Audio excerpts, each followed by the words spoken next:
Hey coin collectors, and welcome to the DC Coin World International coin channel. Today we're going to look at the 1944 Walking Liberty half dollar from the United States of America, an S down here, and that is for this San Francisco mint. Now this one in the front, we'll have to turn it over to see what the mint mark is on this one. And when we do, we look down between the rock and the plant on the back, we see there's no mint mark, and that means it's from the Philadelphia mint. At Philadelphia in 1944, they made 28.2 million. At Denver, with the D mint mark, they made 9.8 million. And then at San Francisco, with the S mint mark here, they made 8.9 million. We need to remember also that in 1944, San Francisco Mint was still making coins for a number of other countries, including the Philippines and Australia, as part of the World War II effort. Now, each of these coins is worth $22 just in silver melt value alone. They're 90% silver, 10% copper. At the Philadelphia Mint, one of these has sold for as much as $109,000. That price has gone down in part because they found 5 total at a Mint State 68. There used to only be 1.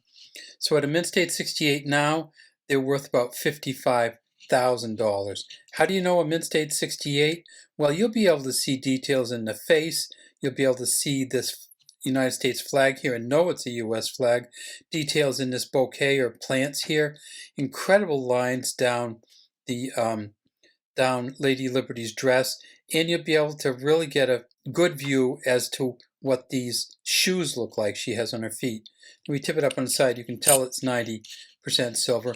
On the back, it's going to say United States of America at the top, half dollar at the bottom, E pluribus unum here. At a Mint State 65, the Philadelphia coin is worth $165. For the Denver Mint coins, again, a Mint State 65 is worth $165, but the Denver Mint coins are worth a little bit more. At a Mint State 67 plus, that's the highest they've ever found, there's only one, and that's worth approximately $60,000. At Denver, there's also a really weird variety of the Denver Mint coin, and that is a coin in which the initials of Adolph A. Weinman here did not get put on correctly, and they actually went and hand etched the initials on there. Here's the hand engraved 1944D from the PCGS website, and you can see 1944D hand engraved initials. Just a really beautiful coin, and when we talked about the details you can see on a good one, you can really tell all the stuff on here. In fact, there's those shoes, those beautiful shoes. And then if you get to the back and you look right over here, you'll see what looks like a bunch of scratches. And if we magnify it up, you'll see that you can't see the regular AAW on there. You just see a kind of scratched in AAW. Here's another one of them here. Again, this one you can see the AAW a little bit better, but still you can tell that it's quite different from the regular one.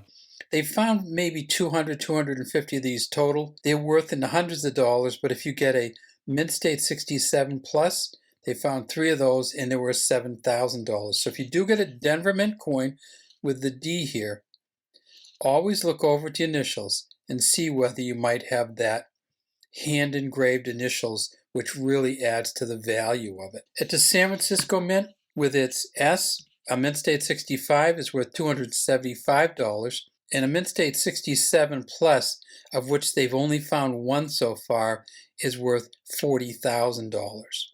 So there are some really valuable ones out there. The Walking Liberty half was made between 1916 and 1947.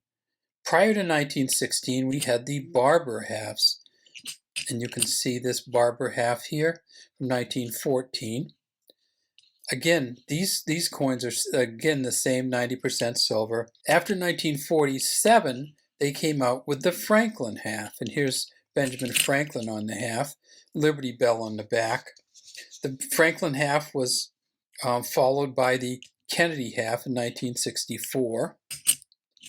You can see that Kennedy half. And they still make the Kennedy halves today, except for this year, in 2026, they made the newest of the half dollars, and this is for 1 year only, the Sesquicentennial half of the 250th anniversary, and you can see it's United States of America, 1776, 2026, and God we trust. This is a Denver one.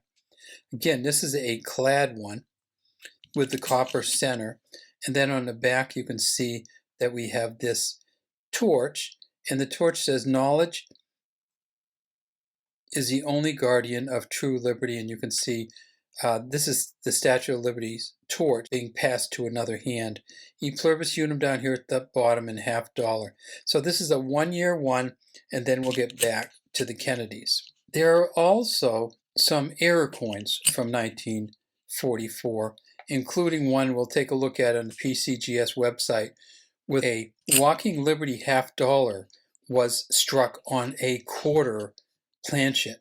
Let's take a look at that. So here's a really interesting PCGS graded coin from the Heritage Auctions website.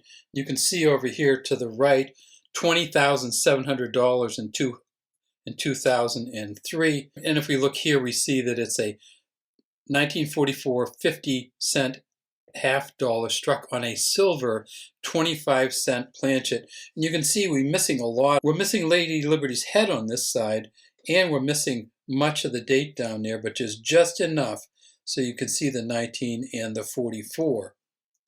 If we go to the back, you'll see again it's missing pretty much everything on the back, but there is no mint mark down there, and about half of the United States of America is cut off on the back. When you get one of these, what you always do want to do is look for if it's certified or not.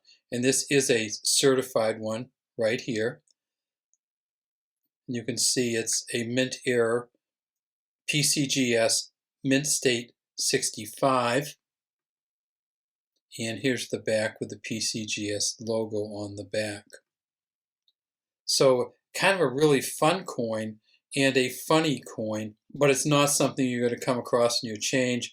It would be immediately apparent to you if you got a quarter-size version of this. All right, let's get back to our coins. Okay, so in 1944, we're going to have the Philadelphia coin, the Denver coin, and the San Francisco mint coin. There's still a lot of them out there. A lot of people are selling them, so my feeling on these coins right now is keep them if you can, because once they sell and melt a lot of them down, and it is legal to melt these down, once they're melted, they won't be around anymore, and the populations of these coins is going to go down drastically because the silver value is so high these days. All right, well, that's all we have today from DC Coin World International Coin Channel. We'd love to have you subscribe to the channel and leave any comments you have in the comment section.